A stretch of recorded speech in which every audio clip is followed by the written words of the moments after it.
დასცინოდა რა, სადა აქვთ აფხაზებს ლიტერატურა, არ ქონიათ არასოდეს არავითარი დასცინოდა. ლაკობა. ეგრე წერია დოკუმენტი. ლაკობა ამბობდა ამას? დიახ, პირდაპირ ამბობდა. 1905-6 წლებში თქვენ რო გადაიკითხოთ ქართული გაზეთები, ყალყზე დაგიდგება თმები, ისეთი რაღაცეები წერია, რომ პირდაპირ ბეწვზე ეკიდა, რომ აი მაშინ დაწყებულიყო ხოცვაჟლეტა აფხაზეთში. საყოფა ცხოვრებულ ურთიერთობებში ეს არასოდეს არ იგრძნობოდა. ეს იყო იატა ქვეშეთში. ყველაფერი მზადდებოდა გარკვეული დროისთვის.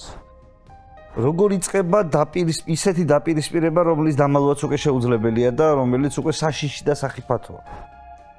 მას არასოდეს არ უთქვამს ეს აფხაზები ვინ არიან. ზვიად გამსახურდი ამბობდა ზუსტად ახლა რითაც მე დავიწყე აქ საუბარი, რომ ისტორიულად აფხაზები არ არსებობდნენ. ისტორიულად არ არსებობდნენ, აი ის დღევანდელი გაგებით არ არსებობდნენ და რა ვქნათ ახლა წყაროებში არ არის. ყველა გზა მოჭრილია, ყველა გზა გადაკეტილია, რჩება მარტო სამხედრო კონფლიქტი. ჩვენ ქართველებმა საკუთარი ხელით მივიყვანეთ აქამდე საქმე, როდესაც მოვახდინეთ სახელმწიფო გადატრიალება